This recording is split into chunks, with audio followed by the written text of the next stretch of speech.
신약성경 사도행전 2장 42절에서 47절까지를 읽겠습니다. 그들이 사도의 가르침을 받아 서로 교제하고 떡을 떼며 오로지 기도하기에 힘쓰니라.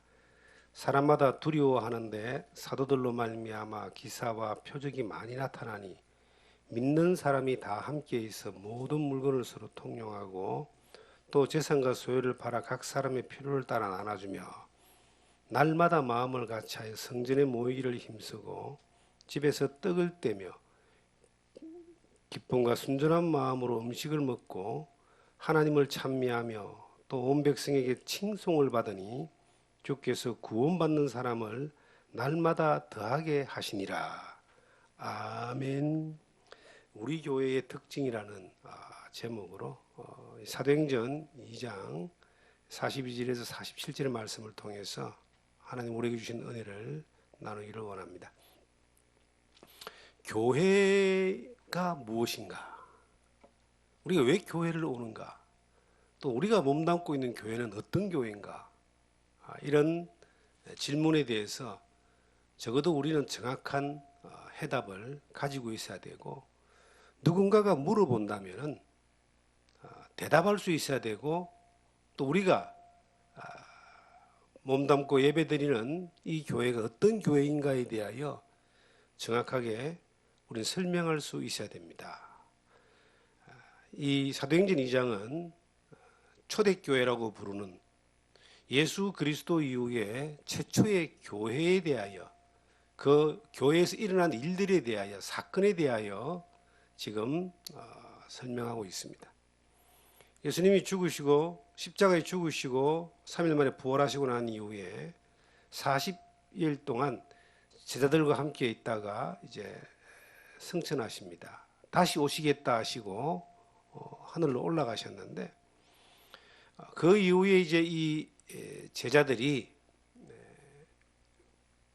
예수 그리스도의 말씀을 따라서, 명령을 따라서 기도하고 있다가 오순절날 성령이 임하게 됩니다. 성령이 임하고 난 이후에 이제 예루살렘에서 120여 명의 기도했던 성도들이 성령의 충만함을 받아서 말씀을 전하기 시작합니다. 특히 베드로가 그곳에 온 사람들에게 예수 그리스도의 십자가의 죽으심과 부활에 대해서 증거를 하는데 3,000명이 예수를 믿게 됩니다. 믿고 구원을 받았다, 세례를 받았다, 이렇게 나옵니다.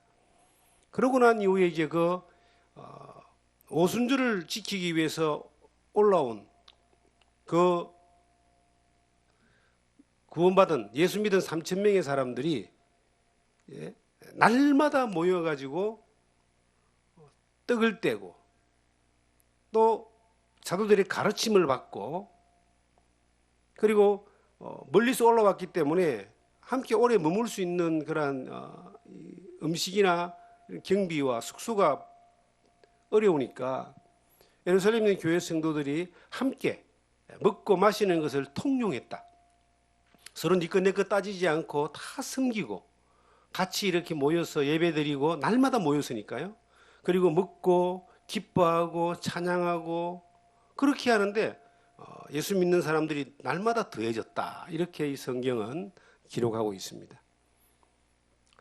전 세계적으로 교회가 얼마나 많겠습니까? 우리나라만 해도 교회가 한 5만 개에서 6만 개 정도 그렇게 통계가 나옵니다. 어느 교회가 세워질 때에 마음 맞는 사람들끼리 모여가지고 야, 우리 교회 하나 세우자 해서 세워진 교회는 아마 없을 겁니다. 초대교회부터 시작해서 현재 우리나라 6만 개 교회와 전 세계에 수백만 개의 교회가, 크고 작은 교회들이 있을 겁니다. 적어도 기독교인이라는 사람들이 전 세계 약 20억이 됩니다. 카톨릭과 프로테스탄트, 그러니까 구교와 신교 합쳐서 그렇게 되는데,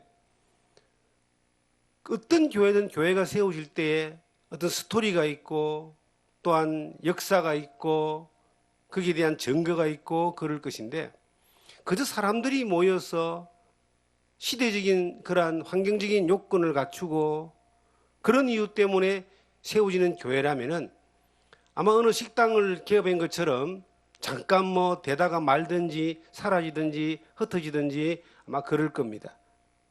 그런데 초대교회부터 시작해서 교회는 어떤 사람의 가르침이나 교훈이나 또 사람들이 마음이 맞아가지고 의기투합해서 세워지는 그런 곳이 아니라 예수 그리스도의 십자가의 사건으로부터 시작됩니다.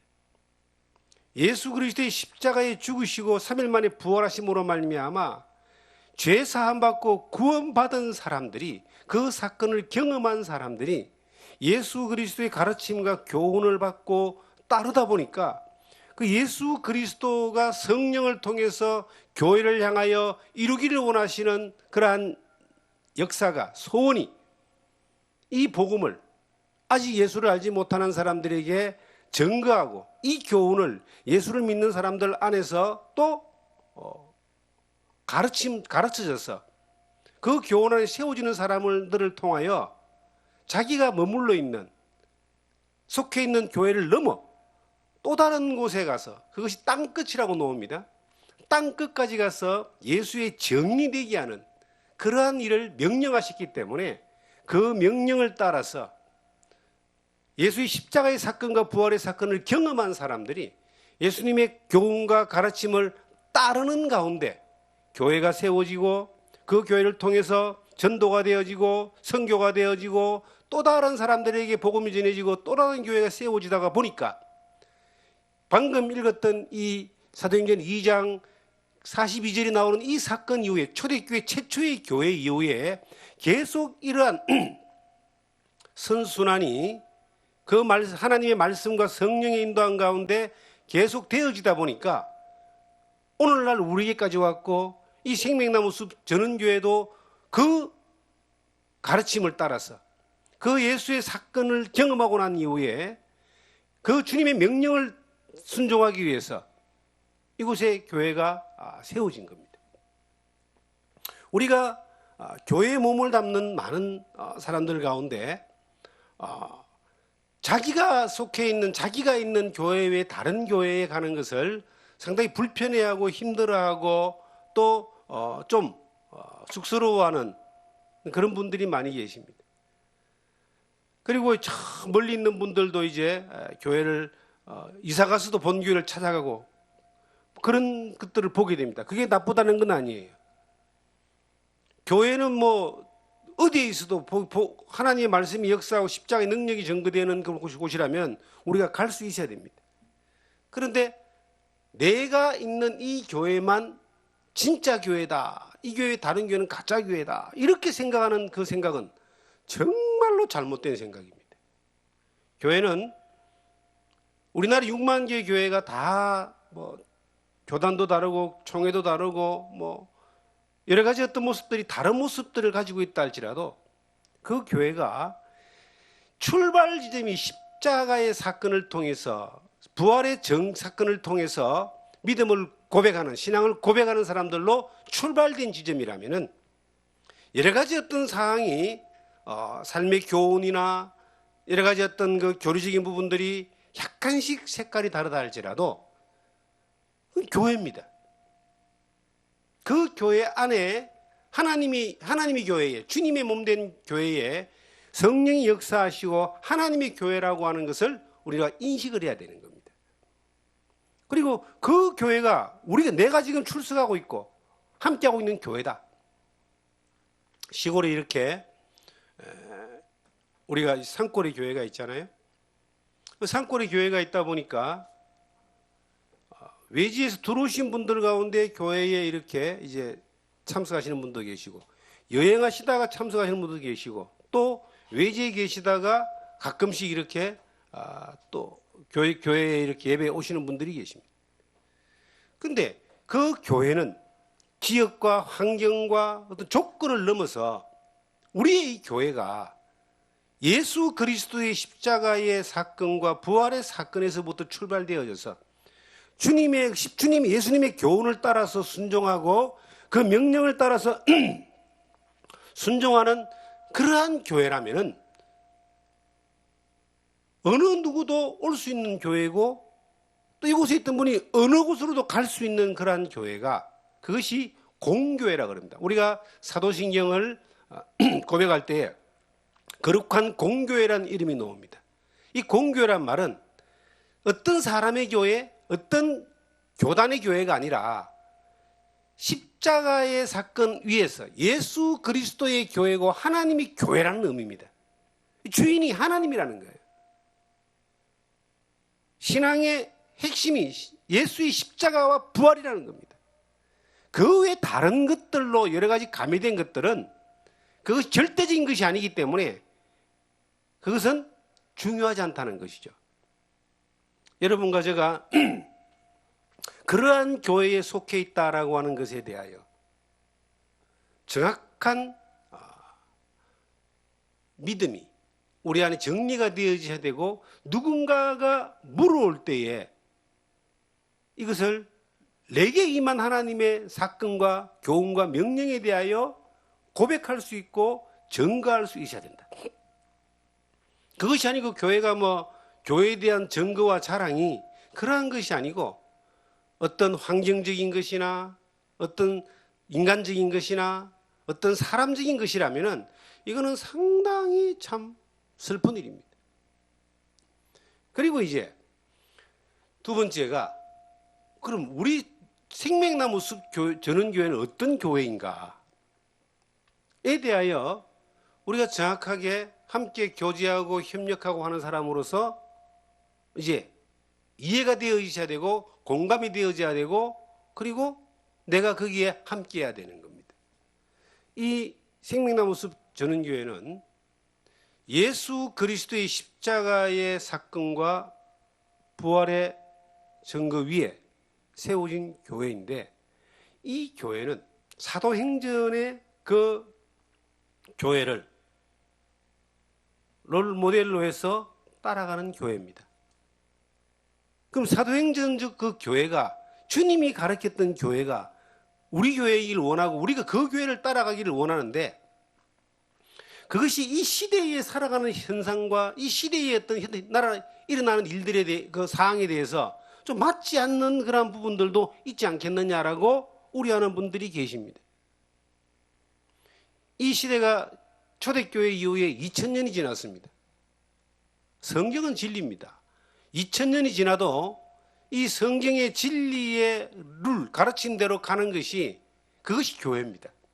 2000년이 지나면 2000년이 지난 상황에서 각색되어서 맞추어져서 새롭게 해석되어져서 만들어져가는 바뀌어져가는 그러한 교회가 아니라 우리가 2000년 전 예수 그리스도의 십자가의 사건을 믿음으로 죄사함 받고 구원받아 영원한 천국의 소망을 두며 살아가는 그러한 신앙을 고백하는 것처럼 우리의 교회도 2000년 전의 그 가르침, 성령의 역사와 우리 주 예수 그리스도의 교훈과 하나님의 그 기쁨과 영광을 위해서 존재하는 그 교회로 그대로 유지하고 그 교훈을 따라 갈 때에 이 세상에 썩어지는 잠깐 있다 사라지는 유행의 풍조에 휩쓸리지 않고 망하지 아니하고 깨트리지 아니하고 그 십자가의 반석 위에서 하나님의 그 기둥 위에서 든든하게 세워지는 것이라고 저는 그렇게 믿습니다.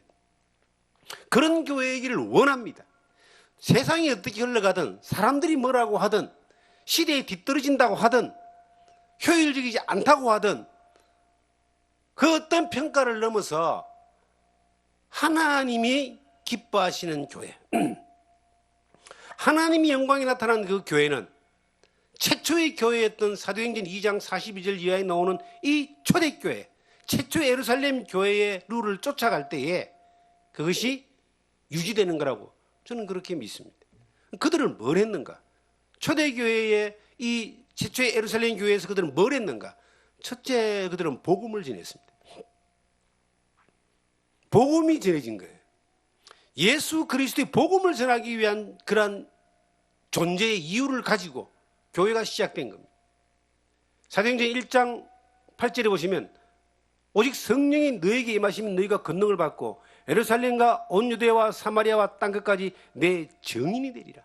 예수 그리스도의 증인이 되기 위하여 예수 그리스도를 증거하기 위해서 성령이 임하고 교회가 세워지고 그리고 예수 그리스도의 복음이 증거되는 일들의 역사가 나타난 것이 그것이 교회입니다.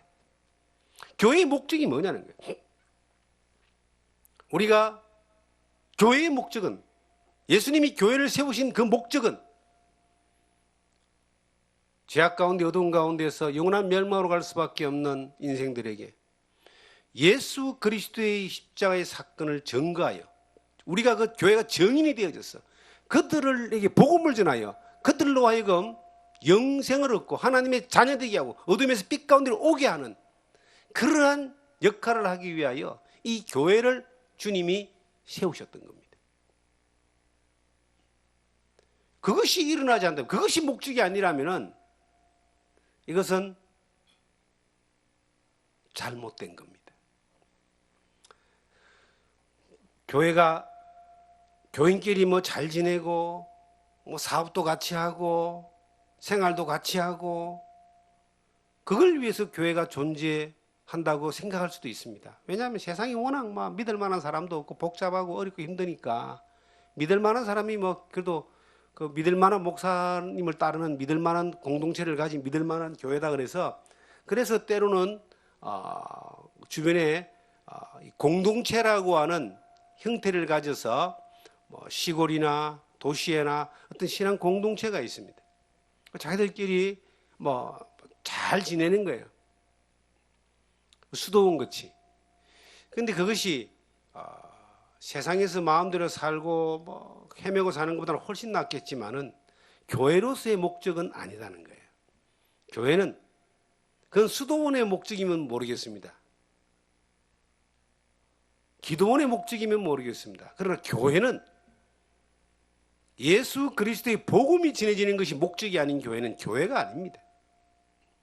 주님의 교회는 그것이 몇 사람에게 얼마나 많이 어떻게 전하느냐에 대해서는 그것은 다 다르겠지만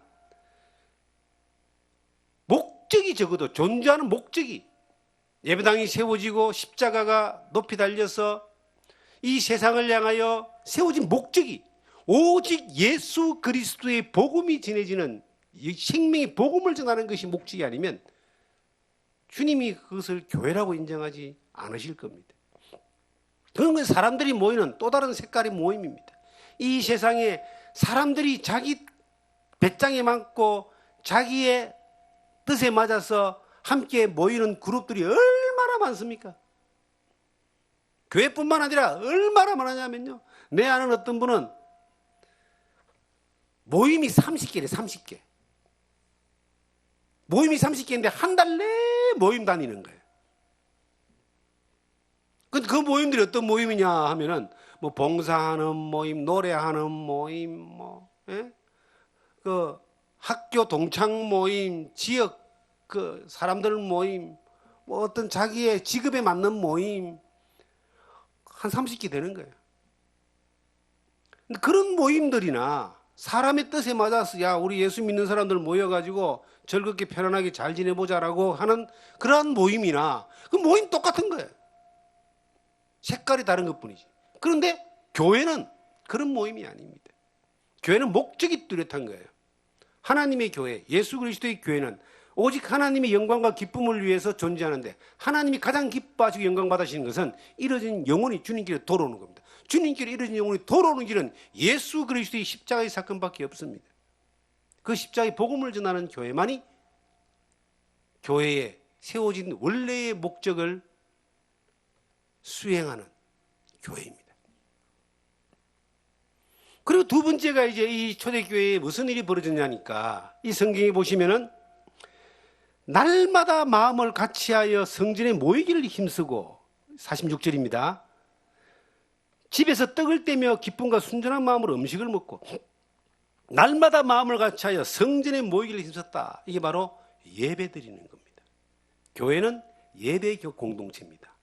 세상을 향하여 예수의 복음을 전하고 예수의 복음을 믿고 하나님의 자녀된 사람들이 교회로 들어와서 하나님께 감사하고 경배하고 기뻐하고 찬양하며 성령의 역사하심 위로하신 가운데 성령의 임재를 경험하며 그 말씀으로 세상을 이기고 또한 하나님을 믿는 믿음의 사람으로 자라가는 곳입니다.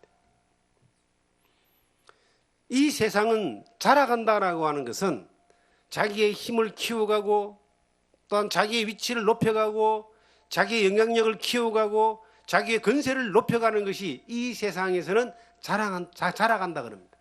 성경은 그것이 아닙니다. 성경에서 자라간다는 것은 하나님을 더 많이 알고 예수 그리스도의 은혜를 더 많이 경험하며 성령의 인도하심을 더 많이 누리고 사는 건데, 어떤 사람만이 이것을 할 수 있느냐?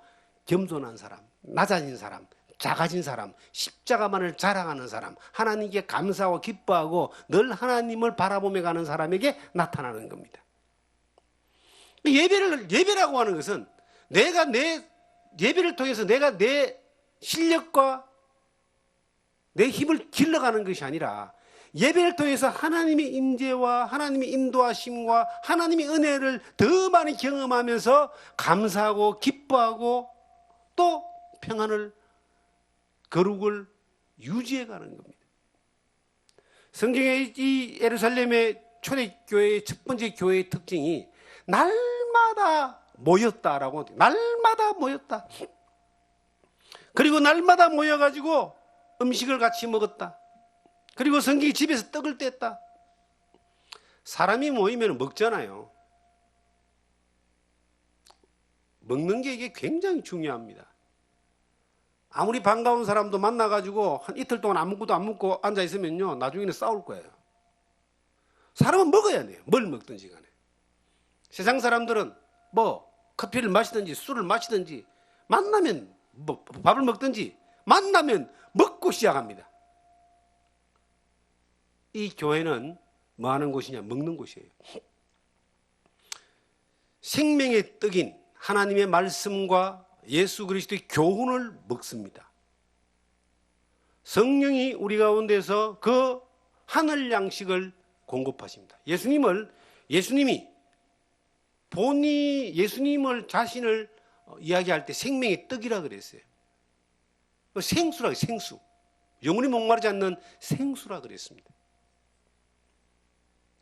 예수님이 탄생하신 곳이 베들레헴이라는 곳이에요. 베들레헴이란 뜻이 떡집이란 뜻, 떡집. 영혼이 가라고 굶주린 사람들에게 생명의 떡을 주심으로 그들을 회복시키고 살리기 위해서 오신 예수님이 그 생명의 떡을 우리에게 주셨습니다. 그리고 이 교회는 떡을 먹는 곳이에요. 사람이 만나서 육신의 떡도 먹어야죠. 육신의 물도 마셔야 되죠. 그런데 왜 이 성경이 떡을 떼며 날마다 모여서 음식을 같이 먹었다라고 이렇게 표현할까요? 이것이 생명의 떡, 우리가 물리적으로 우리의 육신의 것들을 채우기 위한 떡만을 먹은 것이 아니라, 그 만남 가운데, 그 예배 가운데서 하나님의 말씀, 예수 그리스도의 생명의 떡을 계속 먹었다는 거예요. 먹어야지 회복됩니다.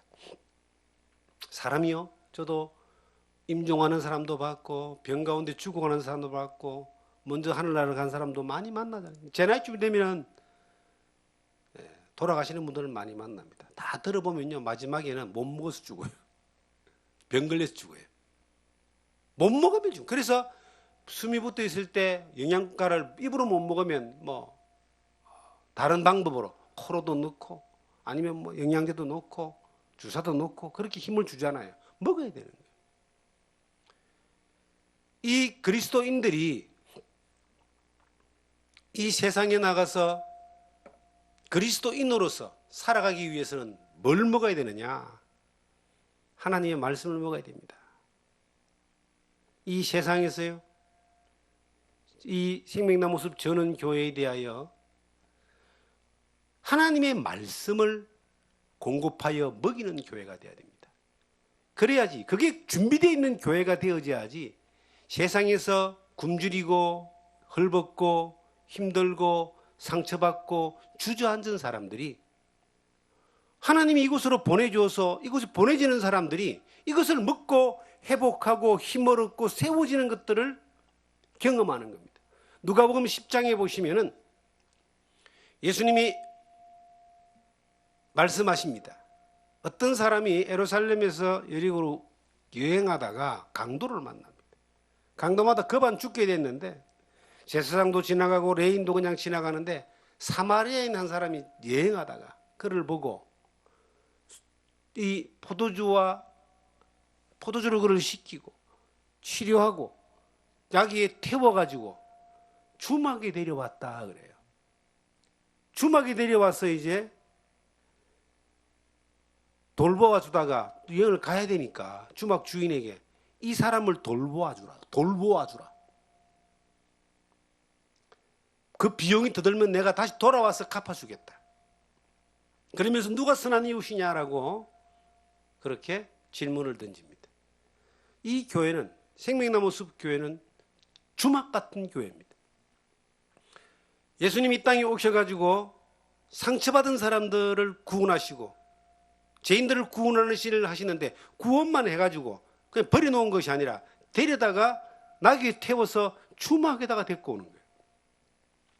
예수님이 십자가 사건 이후에 모든 그 치료받고 회복받고 구원받은 사람들을 주막에다가 데려놓는 거예요. 그리고 돌보아 주라라고 하는 거다. 주막에서 뭘로 돌보음 받습니까? 포도주와 떡이라고. 예수님이 포도주와 떡인데 여전히 옛날에는 포도주와 떡과 같은 것이 치료제로 사용이 됐고 먹어야 또 살잖아요. 예수 그리스도의 십자가의 피와 하나님의 말씀이 계속 이 교회 안에서 풍성하게 공급이 되어질 때 강도 만나서 급한 죽게 된 사람이 와가지고 회복되어서 힘을 얻는 거예요. 저는 이 말씀을 어느 날 깨닫고 교회가, 예루살렘의 이 교회가 날마다 음식을 먹고 떡을 뗀 이것이 그냥 음식을 먹고 떡을 먹고 고기 먹고 포도주 마시고 술 마시고 물 먹고 그것이 끝이 아니라 하나님의 말씀과 예수 그리스도의 보혈의 피의 능력이 그 가운데 계속 역사하여서 모든 사람들이, 들어오는 모든 사람, 음식을 먹는 모든 사람들이 회복되어져서 세상을 향하여 나아가야 예수의 증인으로 사는 데에 충분한 에너지를 공급하고 힘을 공급하고 지혜를 공급하고 그리고 무엇보다 그 능력으로 말미암아 예수의 정리로 살게 하는 일들을 하겠다. 이게 두 가지가 딱 연결이 되어진 겁니다. 그래서 이 생명나무 숲 전원교회가 개척되어질 때 생명나무가 예수 그리스도잖아요. 예수 그리스도 안에 오면 다 붙으면 다 사는데 어떤 컨셉이 가장 확실한 컨셉이겠는가? 롤모델이 이 초대교회인데 사도행전 2장의 이 예루살렘 교회인데 구체적인 것이 주막교회다. 이 세상에 수많은 사람들이 강도 만난 사람들입니다. 급한 죽게 된 사람들입니다. 바로 죽으면 바로 다 지옥 가는 사람들입니다. 그들을 예수님이 지금도 찾고 계시잖아요. 지금도 그 예수님을 구원하기를 원하시나요? 그분들을. 지금도 성령을 통해서 예수 그리스도는 각 사람의 문 밖에서 두드린다 그러잖아요. 내가 문 밖에서 두드리노니 누구든지 내 음성을 듣고 문을 열면 내가 그에게로 들어가 그로 더불어 먹고 그는 나로 더불어 먹으리라는 이 서로 먹는 이 일을 위하여 먹여주고 돌봐주고 살려주는 일을 위하여 예수님은 지금도 문 밖에 서서 두드리고 있는 거예요. 모든 사람. 그런데 그 중에 저도 그 음성을 듣고 문을 열었고 여러분 또한 그렇게 경험들이 있는데 그들이 그냥 그래 예수 믿고 구원받았으니까 너그 마음대로 살아.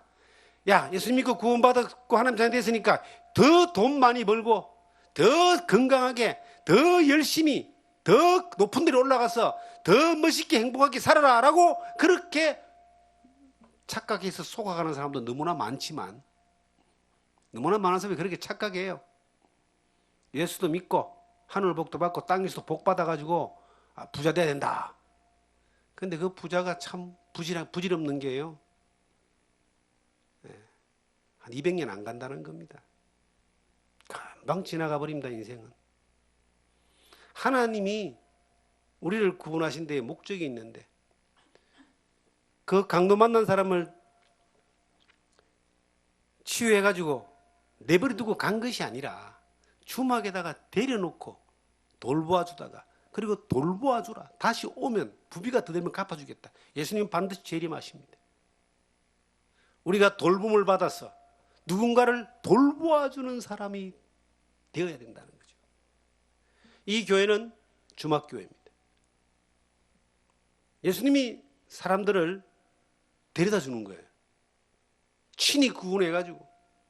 우리가 복음을 전하는 것도 이 교회가 하지만 어떤 모습의 강도 만난 사람들을 보내주더라도 이곳에서 먹고 마시고 돌봄을 받아 회복되고 치유되어져서 다시 세상으로 보내는 일을 하는 것이, 이것이 교회다. 우리가 이 산골에 있는 교회, 지역 주변에 뭐 사방 4km를 다 돌아봐도 100가구가 될까 말까 하는 이 구석구석에 어디 사람들은 있습니다만, 옛날에 하전민이나 살았던 이러한 곳에 하나님이 교회를 세우셨는데 이곳이 땅끝까지 이르러 복음을 전하라라고 말씀하신 주님의 명령의 땅끝이라는 거예요. 세상에 지구가 둥근데 땅끝이 어디 있습니까? 내가 서 있는 게 땅끝이에요. 땅끝. 이곳에서 주님이 뭘 하기를 원하시는가?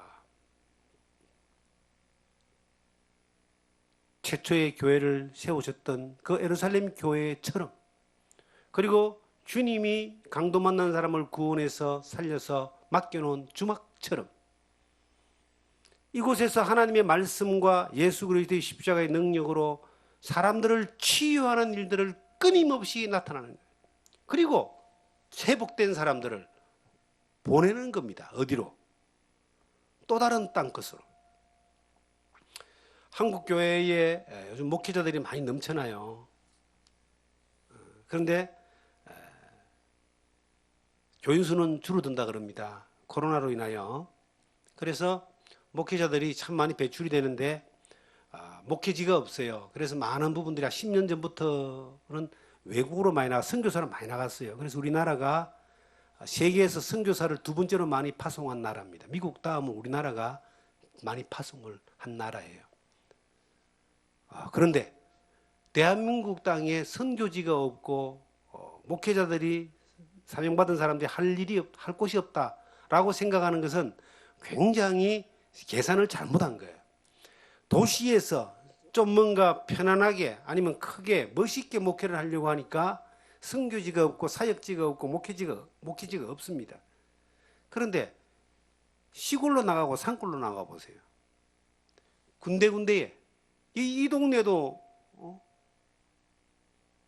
이 건국 이래에 예배당이 없었던 동네잖아요.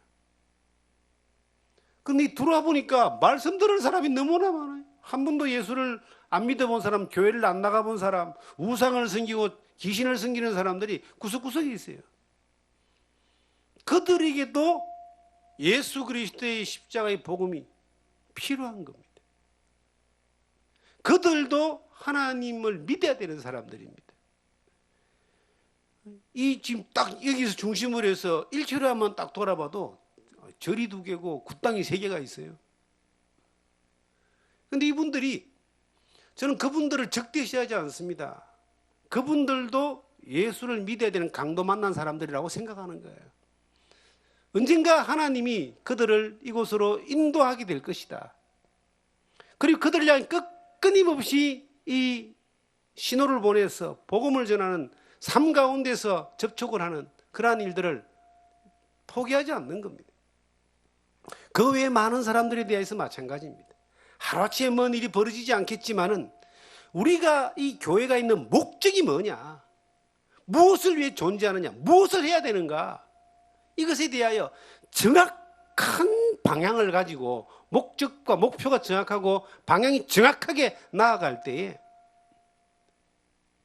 저는 하나님이, 우리 주님이 여행 중에 강도 만난 사람을 만납니다. 근데 그 사람은 이미 제사장도 만나고 레인도 만나고 위대한 종교가들을 다 만났지만 살아나지는 못했어요. 예수를 만나면 살아나는 거예요. 잡다한 종교를 만나고 잡다한 신들을 만난 사람들, 결국 나중에는 예수 아니면 답이 없습니다. 복음 아니면 답이 없어요. 그들을 구원하신 예수님이 이 맡길 수 있는 주막이 되자. 이 교회가 주님이 맡길 수 있는, 주님이 급한 죽게 된 사람을 살려서 구원해서 맡길 수 있는 주막교회가 되자. 맡길 수 있는 주막교회는 어떤 교회입니까? 준비되어 있는 교회잖아요. 복음이 필요하면 복음을 정확하게 전해줄 수 있는 교회. 지금 날마다 기도하고 모이기를 힘쓰는 교회. 그냥 와 있으면은 특별한 거 안 해도 물하고 음식만 먹어도 회복이 되는 그러한 교회. 성령이 역사하셔서 주님이 맡긴 사람을 회복시키는 그러한 교회. 그렇게 준비가 되어 있으면 되는 거예요. 그럼 맡기신다. 우리가 이 복음을 전하고 신앙생활을 하고 교회 안에서 주막에서 이제 우리는 일하는 사람들인데, 주막에서 일꾼으로 일하는 것이 3박 4일하고 2달하고 말 거 아니에요. 주님이 부르시는 그날까지 우리는 그 일을 하는 거예요. 그러니까 항상 준비하는 거예요. 항상 이와 안에 있는 사람들이 모이기를 힘쓰고 기도에 힘쓰고 하나님께 감사하며 서로 떡을 떼고 또 맡긴 사람들을 치료하고 공급하고 하는 일들에 대하여 힘들어하지 않고 늘 그 일을 행하는 겁니다. 그리고 그 뒤에 성경에 나오니까 어떤 뭐가 나오느냐면은 이 45절 다시 보시면 46절에 날마다 마음을 같이하여 성전에 모이기를 힘쓰고 집에서 떡을 떼며 기쁨과 순전한 마음으로 음식을 먹고, 기쁨과 순전한 마음으로 음식을 먹고, 그 다음에 나오는 말씀이 하나님을 찬미하며 또 온 백성에게 칭송을 받으니 주께서 구원받는 사람을 날마다 더하게 하시니라. 구원받는 사람을 날마다 더하게 하시는 것은 주님이십니다. 그러니까 주님이 자꾸 이 강도 만난 사람들을 치료해가지고 낙에 태워서 계속 밀어 주는 거예요. 응? 주막에다가, 교회에다가. 그 주님이 하시는 일이야. 우리 뭘 하면 되는가? 이 성경에 나오잖아요. 기뻐한다. 이 성경에 날마다 마음을 같이 성전에 모기를 힘쓰고 집에서 떡을 떼며 기쁨과 순전한 마음으로, 기쁨이 있는 교회. 제가 이 목회 사역을 하면서요, 처음에는 사명과 의무감으로 시작했다가 영혼을 사랑하는 마음을 이 첫 번째지만 이 복음을 전해야 된다는 사명과 의무감으로 시작했다가 조금 지나가니까요, 내가 뭔가 된 것처럼 막 내가 뭔가 이루고 하려고 하는 그러한 자기의 어떤 성공 이런 것들로 길을 잃어버린 적이 한 번 있어요. 잠깐. 그런데 어느 날부터 하나님의 일은 하나님이 하신다. 이 복음을 전하는 것도 하나님이 하신다는 것을 알게 된 거예요. 내가 하는 것이 아니라. 이 성경에 날마다 주께서 구원받는 자를 더한다 그랬잖아요. 적어도 예수 믿고 구원받는 것은 주님이 안 하시면 아무도 구원 못 시켜요. 주님이 쓰셔야 되고 하셔야 되는 거예요. 그걸 이제 어느 날 깨달은 거예요. 그래서 의무감에서 하는 것을 넘어서 자기 성과 성취욕에 의해서 하는 것을 버리고 하나님이, 주님이 하시는 것을 믿는 믿음으로 따라가니까 그렇게 기쁠 수가 없어요. 어떤 일이 일어나든 안 일어나든 그 기쁨이 유지가 되는 거예요. 주님 앞에서. 어떤 일을 하는데도 이게 원망이 없어지고 불평이 없어지는 겁니다. 그래서 사람들에게, 성도들에게, 함께하는 동력자들에게 별로 저는 불평을 하지 않습니다. 근데 그게 어디까지 적용되느냐 하면은 그게 얼마나 인생을 순전하게 하고 평안하게 하는지는 모릅니다. 저는 가정생활하고 자녀를 잘 양육하면서도 내 기대와 내 욕심이 있으니까 내 마음에 안 들면은 늘 불평이 되고 잔소리가 나오고 그리고 갈등이 생기고 이런 것들을 경험했습니다. 그런데 주님이 하신다라고 하는 것에 대한, 하나님이, 구원받는 자도 하나님이, 주님이 하시는데, 우리 교회도 주님이 이끄시고 내 삶도 주님이 이끄시는데 내가 누군가를 바꾸고 누군가를 변화시키려고 하는 것이 아니라 주님이 하신다고 믿고 감사함으로 따라가고 내게 맡긴 일을 기쁨으로 받아들일 때에 하나님이 얼마나 놀라운 일을 하시는가를 모든 일이 적용이 되는 거예요. 모든 일이 적용이 되니까 가정생활이 얼마나 가정이 행복한지 몰라요. 자녀에 대해서도 얼마나 행복한지 몰라요.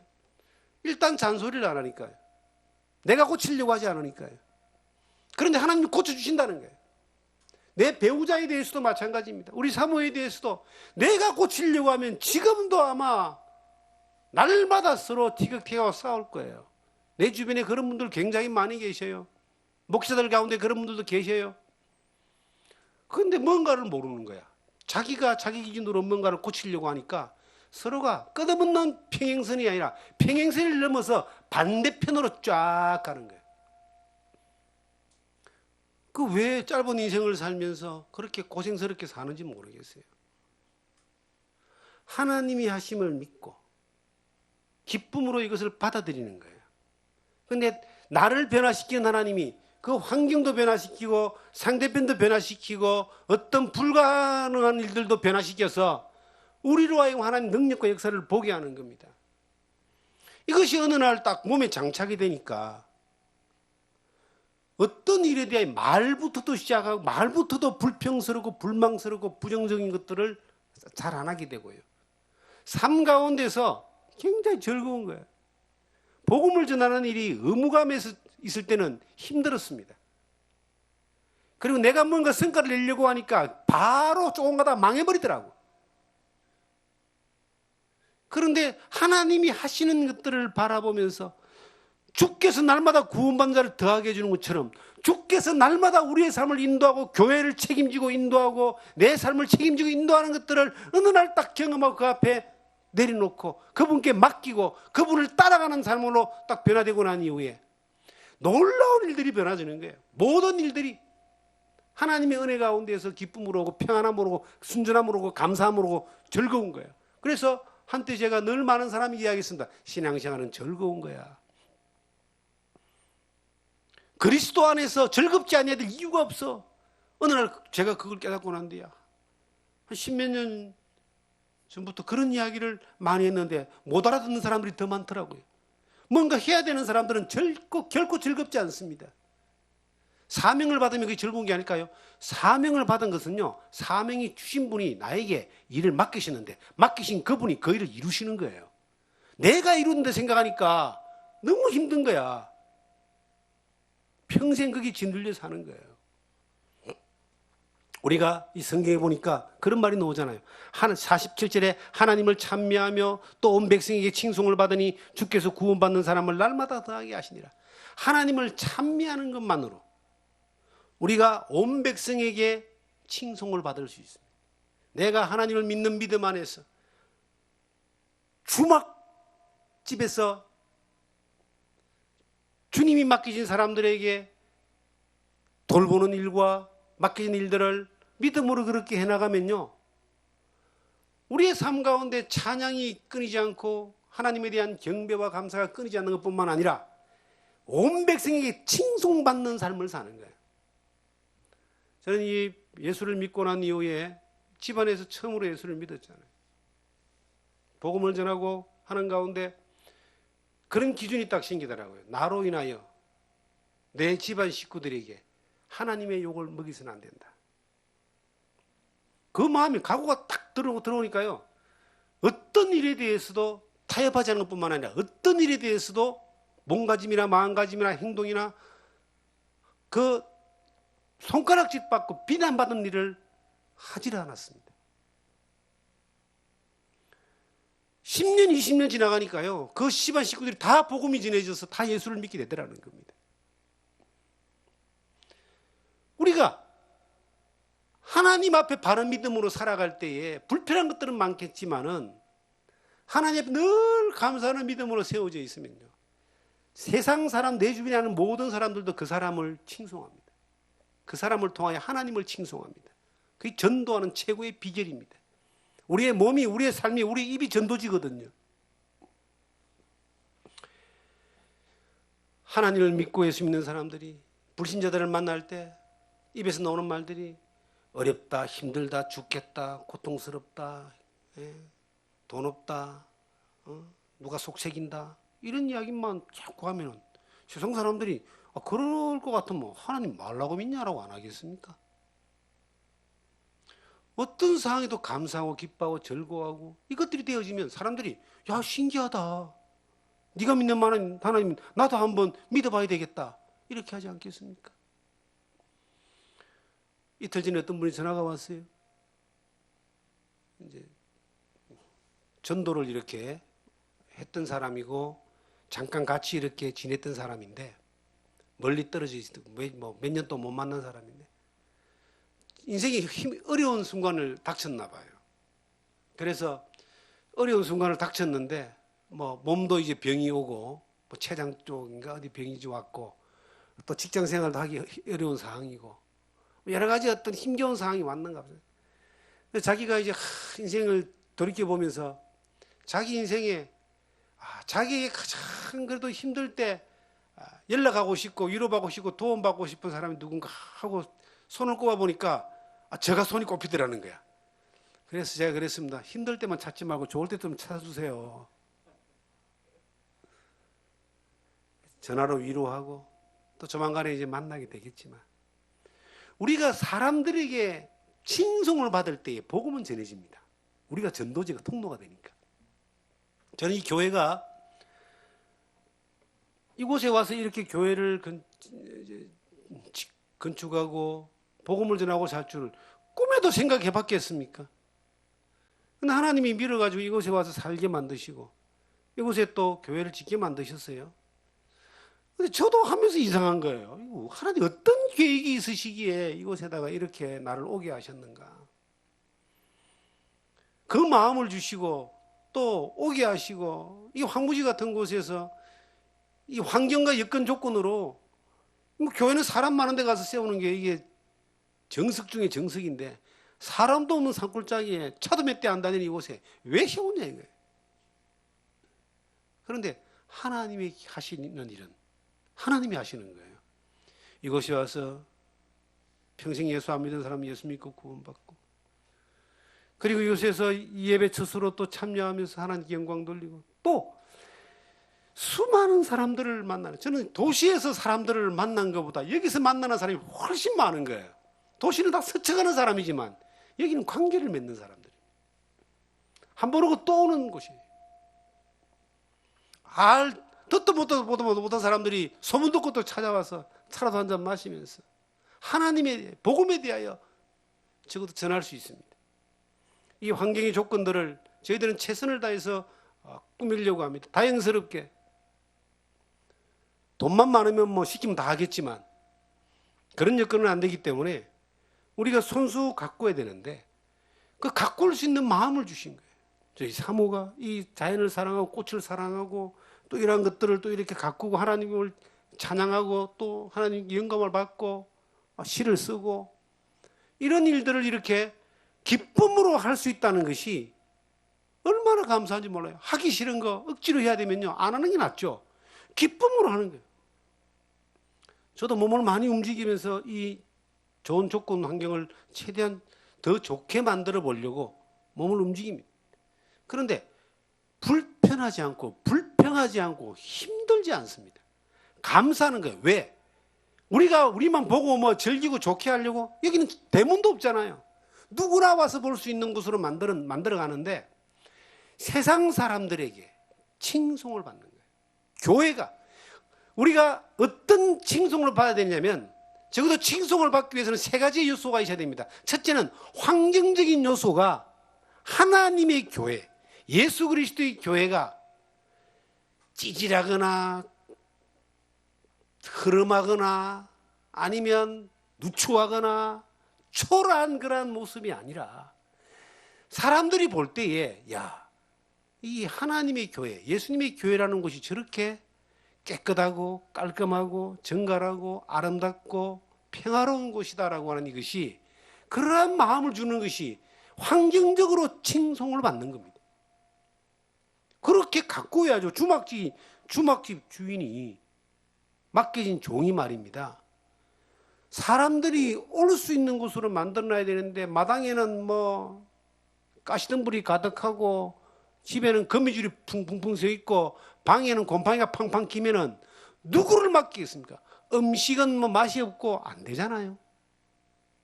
만들어져야 환경적으로 준비가 돼야 된다.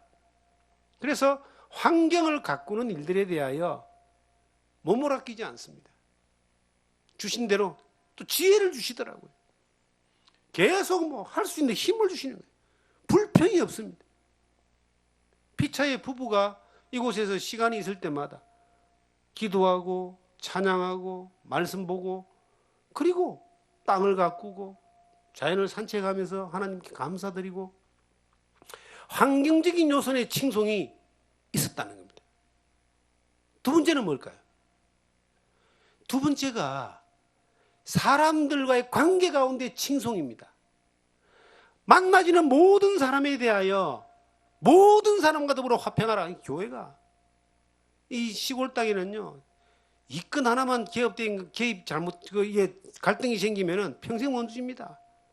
그리고 뭐 고소고발이 도시는 아예 없어요. 시골에는 너무나 많이 진정도 많이 들어가고 많이 나오는 거예요. 갈등으로 인해 일어나는 겁니다.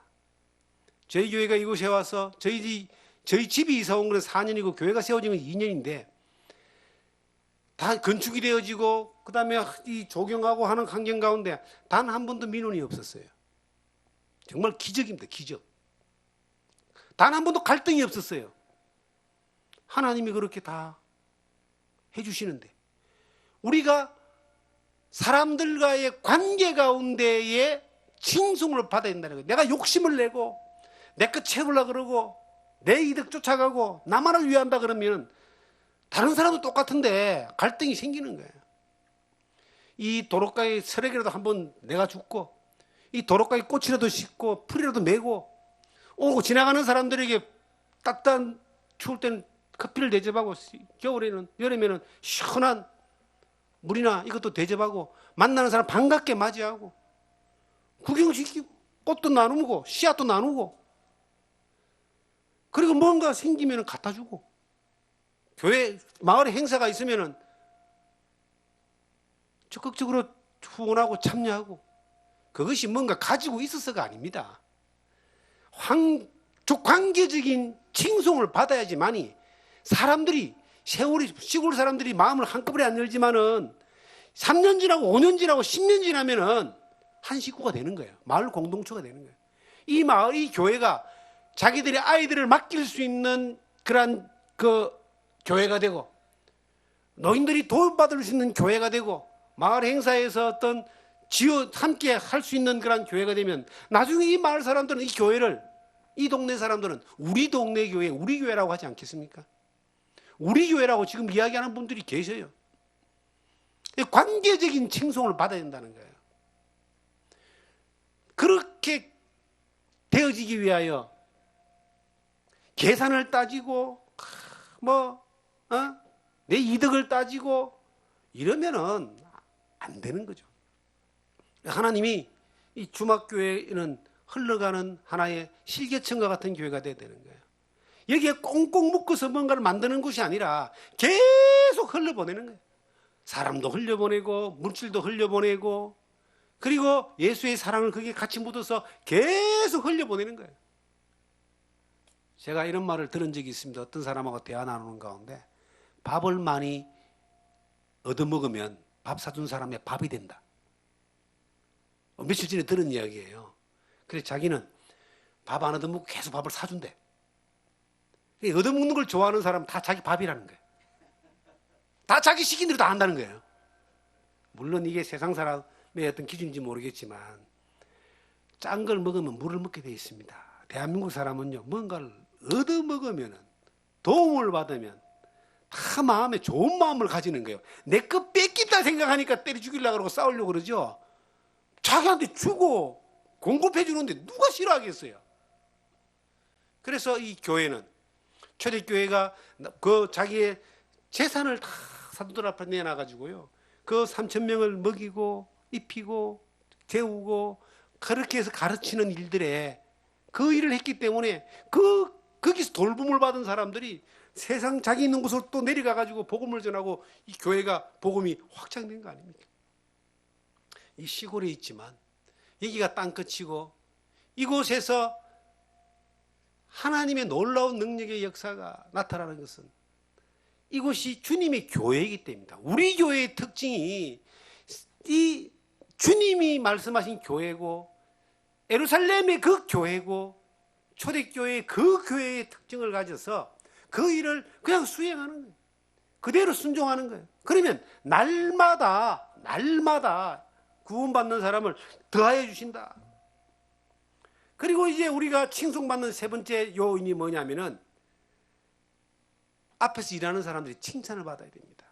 특히 목회자는 칭찬받는 목회자가 돼야 돼요. 세상 사람들에 대하여 욕이나 얻어먹는 손가락질을 당하는 그런 목회자가 돼서는 안 되는 거예요. 그 칭찬받는 것이 가식적이지라고 비난하는 사람도 있을 수 있을 거예요. 나는 가식이라도 비난받는 것보다 칭찬받는 게 낫다고 생각하는 사람이에요. 세상을 향해서. 저는 이 세상에서 목회자가 내 이득이 아닌 것을 위하여 어떤 사람들에게 칭찬을 받을 수 있는 것이 뭔가를 생각해 볼 때에 그건 봉사더라고, 봉사. 하나님이 그 지혜를 주셔가지고 2005년도부터 봉사활동을 시작했잖아요. 근데 그게 기가 차게 또 국가가 이 국민소득이 높아지면서 이제 이 봉사라고 하는 것이 이 국가적인 하나의 트렌드가 돼가지고 복지와 봉사요. 전국적으로 국가 조직으로 자원봉사 센터가 생기고 자원봉사 협의회가 생기고 국가적으로 그렇게 되어졌잖아요. 발 딱 맞춰져가지고 지금까지 열심히 하고 있잖아요. 주어진 대로. 근데 그게 또 재밌는 게 실적이 또 국가기관의 행정안전부에 남아요. 공인된 실적이.